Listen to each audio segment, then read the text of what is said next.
Viewer discretion advised. Images are used for illustration purposes only. It was just another spring day in the quiet town of Donaldsonville, Georgia.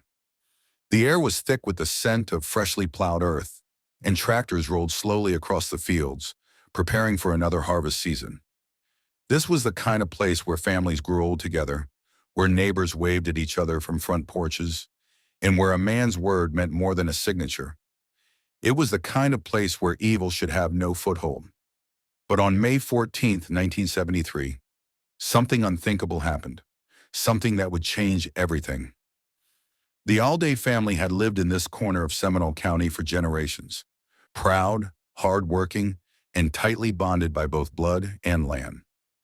Ned Alday, the family patriarch, was a 62-year-old farmer with calloused hands and deep Southern roots.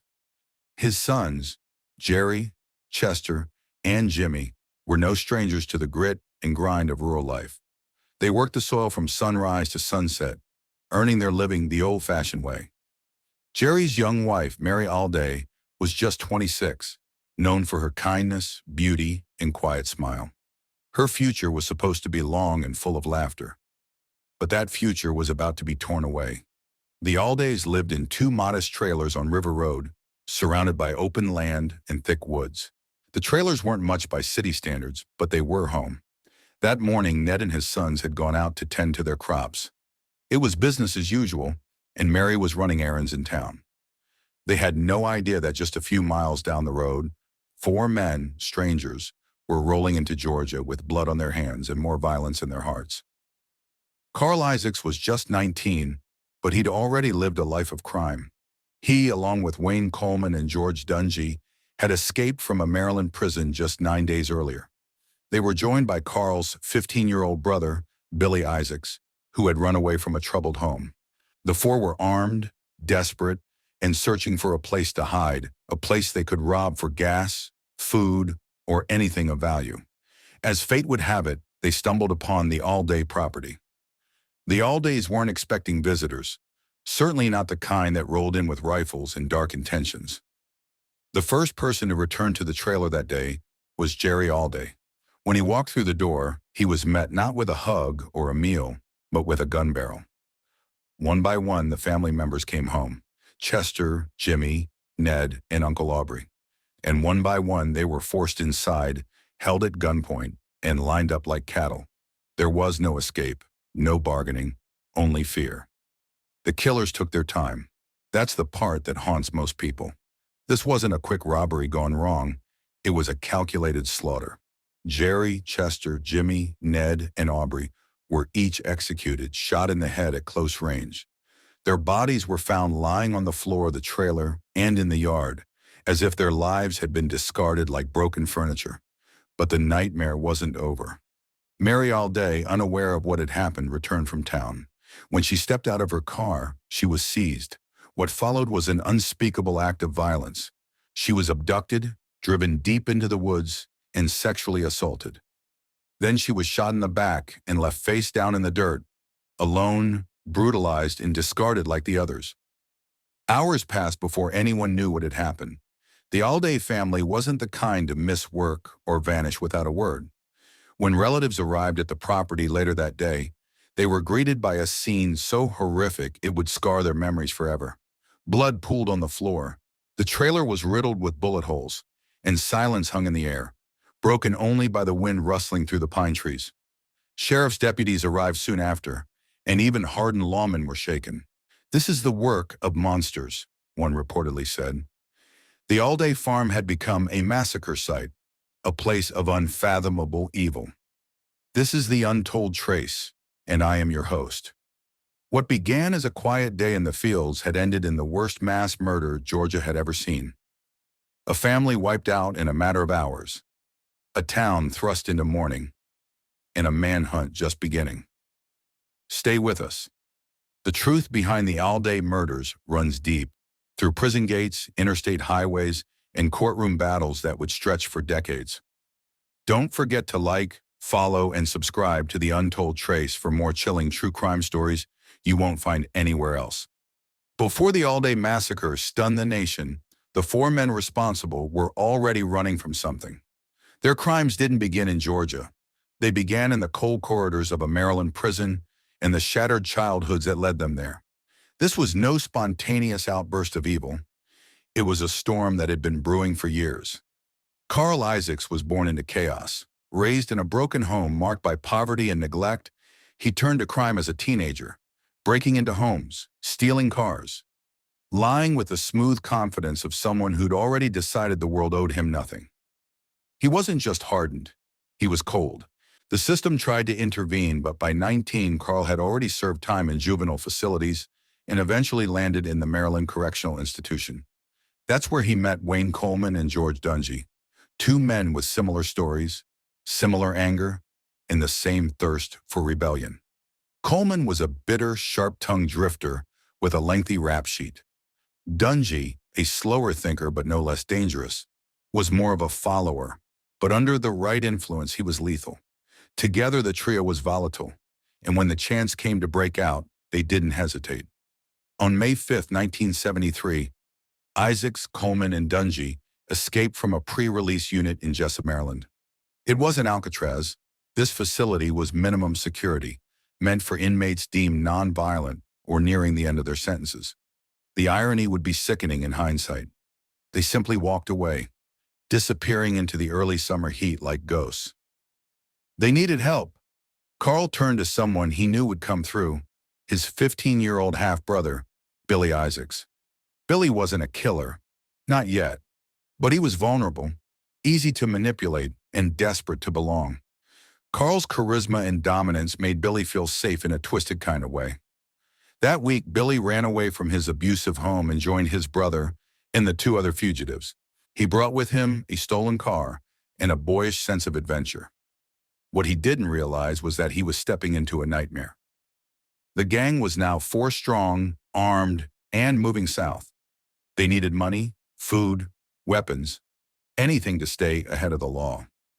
The plan was simple: rob whoever they had to, avoid police, and find refuge deep in the rural backroads of the South, where no one would ask questions. But along the way, they made a chilling stop. Somewhere in Pennsylvania, the group encountered Richard Miller, a young man driving a Plymouth GTX. To them, he was just a target, another useful vehicle. Carl shot him dead, dumped the body, and took the car.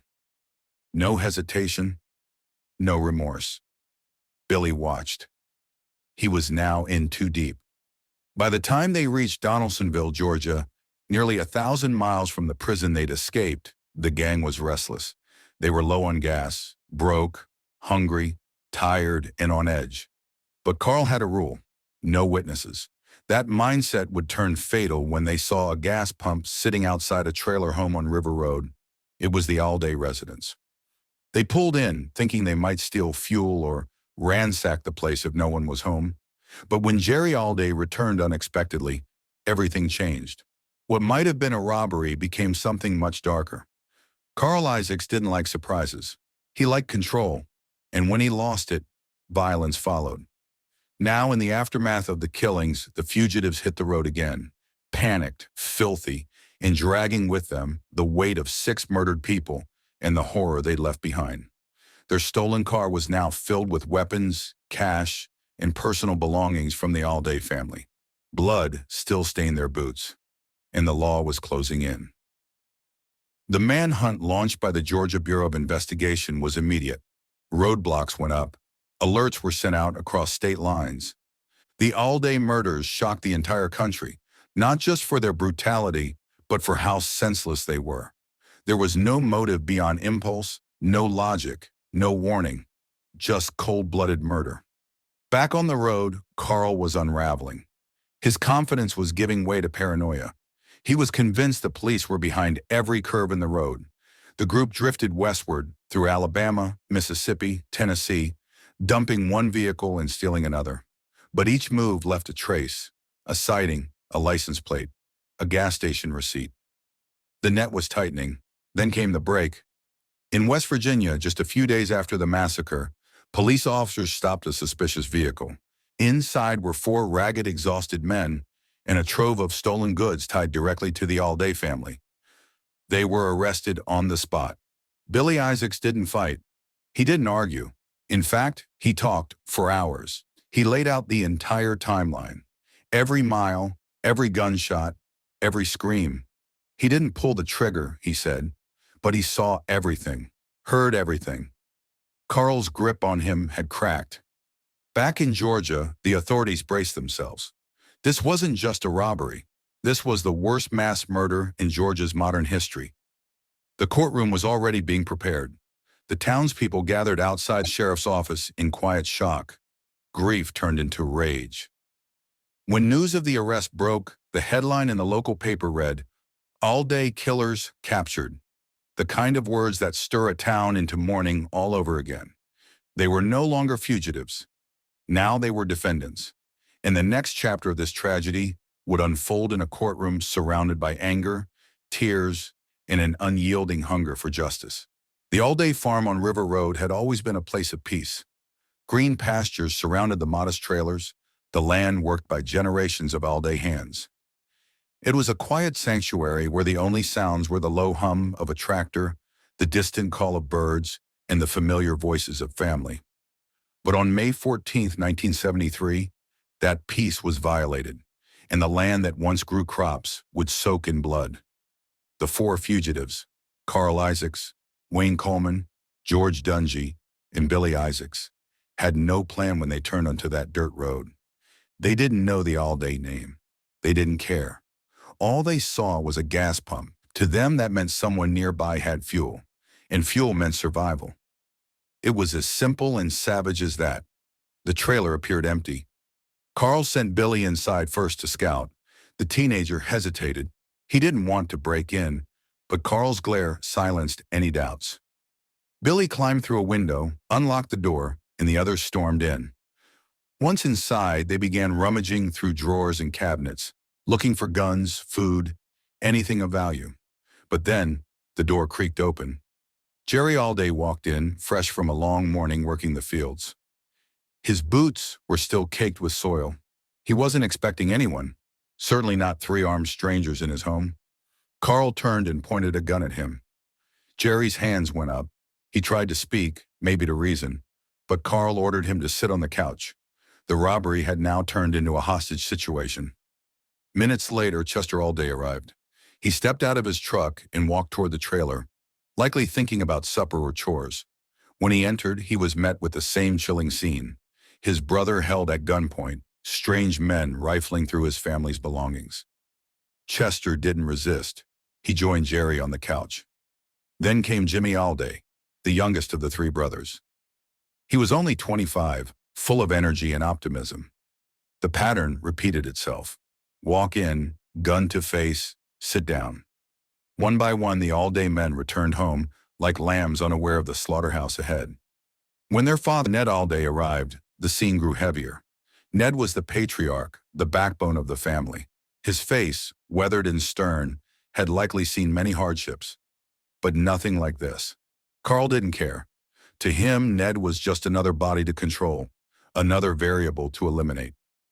By the time Aubrey Alday, Jerry's uncle, showed up, the trailer was packed with tension. 6 men, 5 Aldays and 1 uncle, sat lined up, surrounded by armed fugitives. Billy Isaacs stood frozen in the corner, the only one unarmed, watching this nightmare unfold. The air inside the trailer was suffocating. Carl Isaacs didn't want witnesses. That was always his code. If someone could speak, they could testify. And if they could testify, he could be caught. So one by one, the Alday men were marched outside. The first to die was Chester. They led him to a secluded area behind the trailer. He didn't beg, he didn't cry. Maybe he still thought it was a robbery. But when Carl raised the rifle and pulled the trigger, Chester dropped instantly. A clean shot, cold, clinical, and then silence. The second was Jimmy, then Aubrey, then Ned, then Jerry. Each was walked out, each was executed. No trial, no mercy, just gunshots echoing across the open Georgia sky. Their bodies were found in various places, some inside, some outside, one halfway under the trailer, trying to crawl away in his final moments. The order in which they died didn't matter. What mattered was the complete extermination of witnesses. Carl Isaacs didn't want any chance of a living voice recounting what had happened inside that trailer. But the horror wasn't over.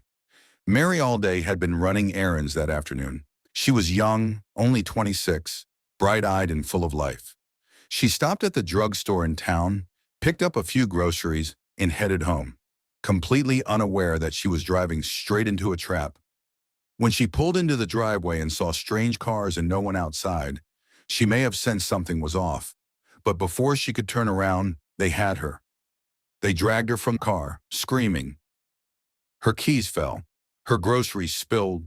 She was shoved inside the trailer where she was met with the sight of overturned furniture, blood on the floor, and no sign of her husband or family. She was crying, begging. But Carl Isaacs didn't care. Neither did Coleman. Neither did Dungy. They raped her, brutally in turns, then forced her into the car. Billy Isaacs stayed behind, too shaken to follow. He said later that the sound of Mary's screams as they drove away still haunted him. They took her deep into the woods, thick, isolated, and silent. There, among the pine needles and broken branches, they raped her again. And then they shot her, twice in the back, leaving her to die alone under the trees. By the time it was over, the killers were gone. They left behind 7 bodies, 6 of them from one family. They took with them the Alday's truck, a few handguns, some cash, and the weight of a massacre that would follow them for the rest of their lives. The bodies were discovered later that day. A relative had stopped by, concerned when no one answered the phone. The door to the trailer was open. Blood trailed across the floor. Furniture was shattered, and in the yard, bodies. Police swarmed the property. Sheriff's deputies wept. Grown men with decades in law enforcement described it as the worst crime scene they had ever witnessed. The murders made national headlines overnight. Georgia was in shock, a community shattered, a family erased. The Alday name became synonymous with tragedy. But the killers, Carl Isaacs and his gang, were already hundreds of miles away, thinking they had escaped justice. For a moment they believed they had pulled off the perfect crime. But evil leaves traces, and soon the walls would begin to close in. Let us know your thoughts in the comments, and be sure to subscribe. The story of the Alday family is far from over. What came next was a legal firestorm that would grip the country and test the very definition of justice. When word spread through Donaldsonville that the Alday family had been murdered, nearly wiped out in a single day, grief erupted into fury. Businesses shut their doors. Churches filled with mourners. Grown men cried openly in the streets. The scale of the massacre was too much to comprehend. 6 members of one family slaughtered. A 7th brutally raped and executed in the woods. The Alday name, once tied to soil and sweat and legacy, was now forever bound to horror. The investigation moved swiftly. The crime scene was a bloodbath. Shell casings, muddy footprints, scattered belongings. Sheriff's deputies were meticulous. Every inch of the trailer and surrounding land was combed. Nothing could be overlooked. And then came the break. A few days after the massacre, over 600 miles away in West Virginia, law enforcement stopped a suspicious car. Inside were Carl Isaacs, Wayne Coleman, George Dungy, and Billy Isaacs. The vehicle was packed with evidence: stolen guns, jewelry, a CB radio, personal items that had once belonged to the Aldays, blood-stained clothes, empty wallets. It was everything investigators needed. The suspects were immediately extradited to Georgia. But the one thing authorities didn't expect was this: Billy Isaacs was willing to talk. From the moment he was separated from Carl, Billy began confessing. He wasn't the shooter, he insisted. He never even held a weapon. But he had seen it all: the murders, the rape, the planning, the aftermath. And now, with trembling hands and a broken voice, he laid it out for the world. Billy's testimony would become the backbone of the prosecution's case. The trial begins. The trial of Carl Isaacs, Wayne Coleman, and George Dungy began in 1974, just 1 year after the crime. It was held in Seminole County, the same place where the murders occurred. a decision that would later spark intense legal debate. From the outset, the courtroom was electric with emotion. The prosecution team was led by Peter Zach Geer, former Georgia lieutenant governor, and a man known for his fiery delivery and courtroom presence. He called this case the most cold-blooded, calculated mass murder in Georgia history. And the evidence backed him up. Ballistics matched the murder weapons to those found with the defendants. Stolen Alday property was in their possession. Billy Isaacs gave a chilling, hour-by-hour account of the crimes, corroborated by physical evidence. Witnesses described the fear gripping Donaldsonville. One juror would later say, "It wasn't just justice, it was personal." The defense, meanwhile, argued that the trio didn't receive a fair trial in a community so deeply affected by the case. They claimed the emotional weight in the room made objectivity impossible. But the jury didn't see it that way. In less than an hour, the verdicts were returned. Guilty on all counts from Carl Isaacs, Wayne Coleman, George Dungy. Sentenced to death. The courtroom burst into sobs, some of relief, others of pain. It wasn't closure. Nothing could undo what had happened, but it felt at least momentarily like justice had been served. The legal twist. But the story didn't end there. In the years that followed, the case twisted through the American legal system like a serpent. In 1985, after more than a decade on death row, Carl Isaacs and the others were granted new trials. Why? Because the U.S. Court of Appeals determined that holding the trial in Seminole County, so close to the crime scene, had denied the men their right to an impartial jury. The emotion in the room, they said, had been too strong. Victims' families were stunned. "It's like we're being punished," one relative told the press. "We have to relive it all again." The new trial was moved to Forsyth County, far from Donaldsonville. The outcome, however, was the same. Carl Isaacs was once again convicted and sentenced to death. Wayne Coleman and George Dungy had their sentences reduced to life in prison due to intellectual and legal concerns raised by their defense teams. Billy Isaacs, for his cooperation, was sentenced to 40 years in prison. He would be paroled in 1993. But Carl? He remained on death row, appealing again and again for 29 years. His execution date was set and delayed multiple times. Each time, the surviving Alday relatives had to sit in another courtroom, hear the stories again, and watch the man who had destroyed their family argue for his life while their loved ones lay in graves. The face of evil. Carl Isaacs gave interviews while on death row. He never expressed true remorse. In fact, he was cold. Matter of fact, he blamed his upbringing, the prison system, even the Aldays themselves. He once said, "I don't lose sleep over it." To many, he became the very symbol of manipulated justice. A man who had confessed, been convicted, and yet was still alive decades later while his victims were buried. When asked in an interview if he regretted it, he said, "I regret getting caught. That's all." His words seared through Georgia like wildfire. Families of the victims pushed for reform. They advocated for speedier death penalty processes, arguing that long death row waits only tortured survivors. One family member told reporters, "We live with this every single day. While he gets 3 meals and a bed, we get silence." A town haunted. For the people of Donaldsonville, the murders never left. The Alday property was eventually abandoned. The trailers were removed, but the land remained cursed in the minds of locals. Parents told their children never to wander near River Road. Elders spoke of the day the sky turned dark with grief. The town held memorials. They planted trees. They tried to move on. But every anniversary brought it all back. Every newscast that mentioned the name Isaacs reopened the wound. In 2003, after nearly 3 decades, Carl Isaacs was finally executed by lethal injection in Jackson, Georgia. His final words, "I'm sorry, but not for what you think." Some saw it as defiance, others saw it as cowardice. For the Alday family, it was the closest thing to peace they would ever receive. The courtroom had long gone quiet. The media glare had faded. The nation moved on to new stories, new crimes, new horrors. But for Donaldsonville, Georgia, time did not move so easily. The scars left by the Alday Family Massacre were not the kind that faded with the passing years.